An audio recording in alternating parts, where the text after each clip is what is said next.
Hello everyone. Ramadan Kareem. So, you know what happened?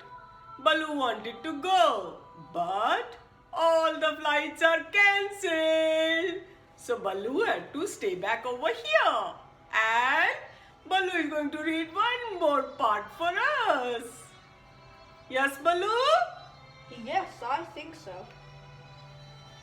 All the flights going to the Jungle Book Land were all cancelled. So I'm going to give book to Baloo.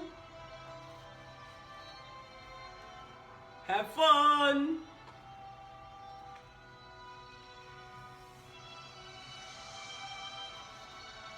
No one then is to be feared. Baloo wound up.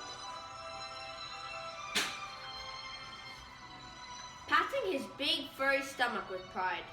Except his own tribe, said Bagheera under his breath, and then, loud to Mowgli, have a care for my ribs, little brother. What is all this dancing up and down? Mowgli had been trying to make himself heard by pulling at Bagheera's shoulder fur and kicking hard. When the two listened to him, he was shouting at the top of his voice, "And so I shall have a tribe of my own, and lead them through the branches all day long. What is this new foolishness, little dreamer of dreams?" "Yes, and throw branches and dirt at old Baloo," Mowgli went on. "They have promised me this. Woof! Baloo's big paw scooped Mowgli off Bagheera's back, and as the boy lay between the big forepaws, he could see that the bear was visibly angry. "Mowgli," said Baloo, "you have been talking with the Banderlog, the monkey people." Mowgli looked at Bagheera to see if the panther was angry too, and Bagheera's eyes were as hard as jade stones. "You have been with the monkey people, the grey apes, the people without a law, the eaters of everything. That is great shame." "When Baloo hurt my head," said Mowgli, he was still on his back, "I went away, and the grey apes came down from the trees and had pity on me. No one else cared." He snuffled a little. "The pity of the monkey people," Baloo snorted. "The stillness of the mountain stream, the cool of the summer sun, and then man cub? And then they gave me nuts and pleasant things to eat, and they carried me in their arms up to the top of the trees and said I was their blood brother, except that I had no tail and should be their leader someday. They have no leader, they lie. They have always lied. They were very kind and told me to come again. Why have I never been taken among the monkey people? They stand on their feet as I do. They do not hit me with their hard paws. They play all day. Let me get up.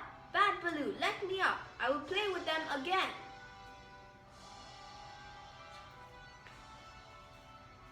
"Listen, man cub," said the bear, and his voice rumbled like thunder on a hot night. "I have taught you all the law of the jungle for all the people of the jungle, except the monkey folk who live in the trees. They have no law. They are outcasts. They have no speech of their own, but use the stolen words which they overhear when they listen, and peep, and wait up above in the branches. Their way is not our way. They are without leaders. They have no remembrance. They boast and chatter and pretend that they are a great people, about to do great affairs in the jungle, but the falling of a nut turns their mind to laughter, and all is forgotten. We of the jungle have no dealings with them. We do not drink where the monkeys drink, we do not go where the monkeys go, and we do not hunt where they hunt. And that too, we do not even die where they die. Have you ever heard me speak of the Banderlog until today?" "No," said Mowgli in a whisper, for the forest was very still now Baloo had finished. The jungle people put them out of their mouths and out of their minds. There are very many evil, dirty, shameless, and they desire, if they have any fixed desire, to be noticed by the jungle people. But we do not notice them, even if they throw nuts and filth at our heads. He had hardly spoken when a shower of nuts and twigs spattered down through the branches, and they could hear coughings and howlings and angry jumpings high up in the air among the thin branches. The monkey people are forbidden, said Baloo. Forbidden to the jungle people. Remember. Forbidden, said Bagheera. But I still think Baloo should have warned you against them. I? How was I to guess he would play with such dirt? The monkey people? Ugh! A fresh shower came down on their heads, and the two trotted away, taking Mowgli with them. What Baloo said about the monkeys was perfectly true. They belonged to the tree tops, and as beasts very seldom look up, there was no occasion for the monkeys and the jungle people to cross each other's path.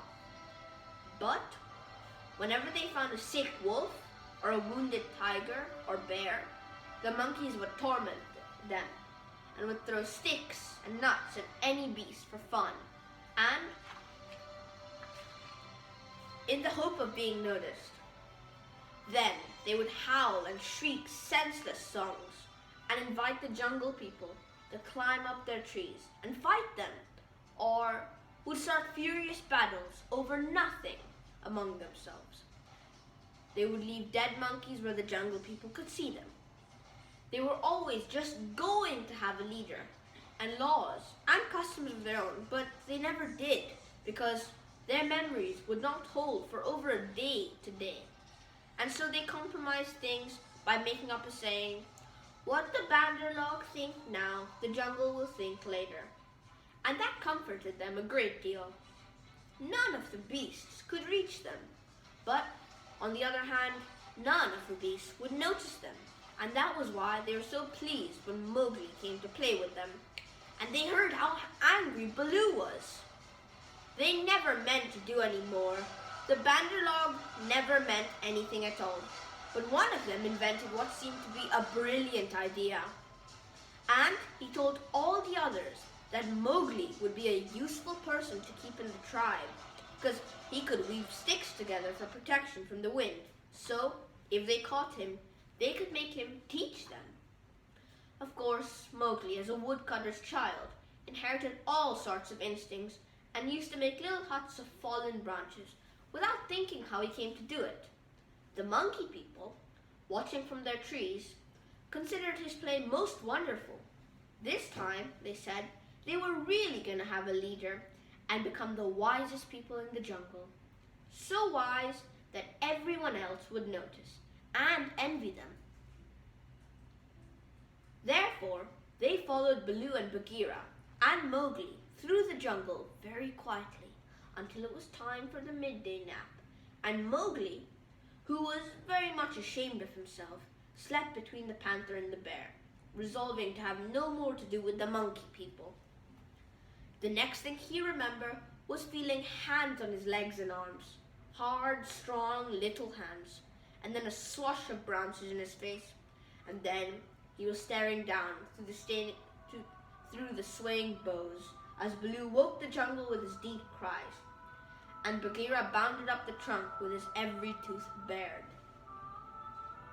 The Banderlog howled with triumph and scuffled away to the upper branches, where Bagheera dared not to follow. He was shouting, "He has noticed us! Bagheera has noticed us! All the jungle people admire us for our skill and our cunning." Then the monkey people began their flight, and, namely, the flight of the monkey people through treeland is one of the things nobody can describe.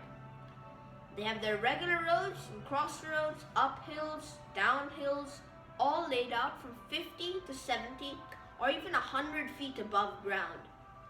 And these can be traveled even at night if necessary.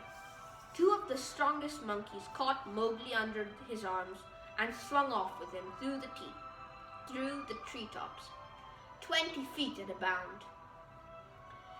Had they been alone, they could have gone twice as fast, but the boy's weight held them back.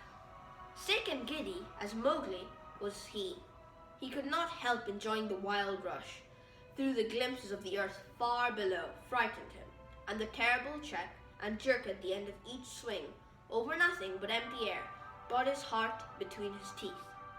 His escort would rush him up a tree, till he felt the thinnest topmost branch crackle and bend under them, and then, with a cough and whoop, he would fling himself into, and right now, here's illustration you can see. He's being carried by the banderlog. So, his escort would rush him up a tree till he felt the thinnest topmost branches crackle and bend under them, and then, with a cough and whoop, would fling themselves into the air outward and downward, and bring up, hanging by the hands of their feet to the lower limbs of the next tree. Sometimes he could see for miles and miles across the still green jungles, as a man on the top of a mast can see for miles across the sea. And then the branches and leaves would lash him down in the face, and he and his two guards would be almost back to earth. So, bounding and crashing and whooping and yelling, the whole tribe of Banderlog swept along the tree roads, with Mowgli being their prisoner. For a time, he was afraid of being dropped. Then he grew angry, but knew better than to struggle, and then he began to think. The first thing was to send back word to Baloo and Bagheera, for, at the pace the monkeys were going, he knew his friends would be left far behind. It was useless to look down, for he could only see the top sides of the branches, so he stared upward and saw, far away in the blue, Chill, the kite is a bird, balancing and wheeling as he kept watch over the jungle, waiting for things to die. Chill saw that the monkeys were carrying something, and dropped a few hundred yards to find out whether their load was good to eat.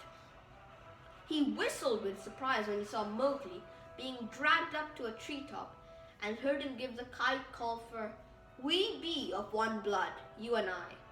The waves of the branches closed over the body, but Chill balanced to the next tree in time to see the little brown face come up again. "Mark my trail!" Mowgli shouted. "Tell Baloo of the Seeonee pack and Bagheera of the Council Rock."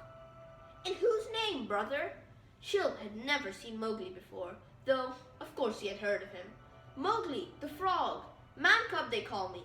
Mark my trail!" The last words were shrieked as he was being swung through the air, but Chill nodded and rose up until he looked nothing bigger than a speck of dust. And there he hung, watching with his telescope, eyes the swaying of the treetops as Mowgli's escort whirled along. "They never go far," he said with a chuckle. "They never do what they set out to do. Always pecking at new things are the Banderlog. This time, if I have any eyesight, they have pecked down trouble for themselves.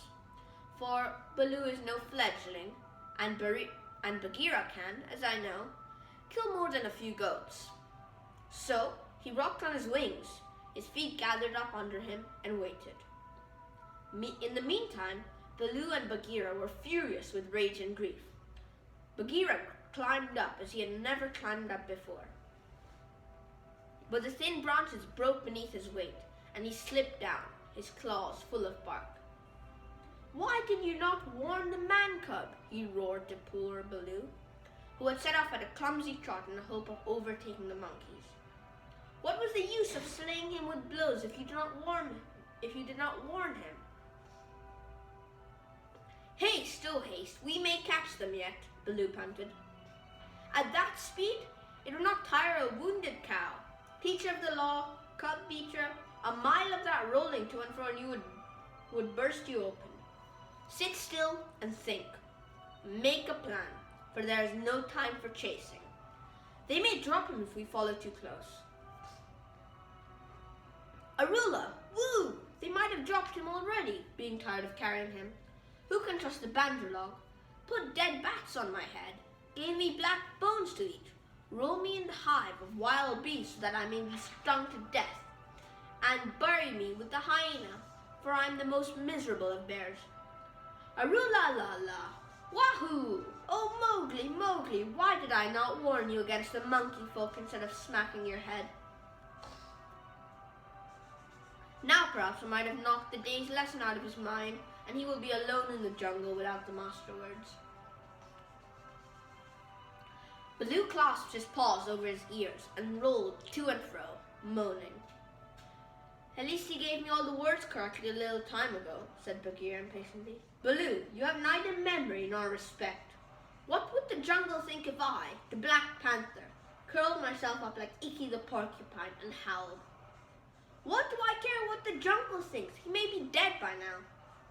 Unless and until they drop him from the branches in sport or kill him out of idleness, I have no fear for the man-cub. He is wise and well-taught, and above all, he has the eyes that make the jungle people afraid. But, and it is great evil, he's in the power of the Banderlog, and they, because they live in trees, have no fear of our people. Bagheera licked one forepaw thoughtfully.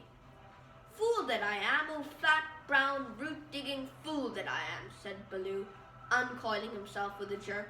It is true what Haiti the wild elephant says, to teach his own fear, and they, the Banderlog, fear Kaa, the rock snake. He can climb as well as they can. He steals the young monkeys in the night. Only the whisper of his name make their wicked tails cold. Let us go to Kaa. What will he do for us? He is not of our tribe, being footless, and with most evil eyes, said Bagheera. He is very old and very cunning. Above all, he is always hungry, said Baloo hopefully. Promise him many goats. He sleeps for a full month after once he has eaten. He may be asleep now, and even if we were awake, what would he do, rather than kill his own goats, Bagheera? Said Bagheera, who did not know much about Kaa, was naturally suspicious. Then, in that case, you and I together, old hunter, might make him see reason. Here, Baloo rubbed his faded brown shoulder against the panther, and they went off to look for Kaa, the rock python. So, first of all, this was part 6, just to clarify. That was actually part 5, this was part 6, and I've got a really interesting fact for you all. So, the Jungle Book, which we are reading, in 1893, it was featured in a magazine, and in 1894, it was published as a book. Anyway, that's all for now. I'll see you. Bye!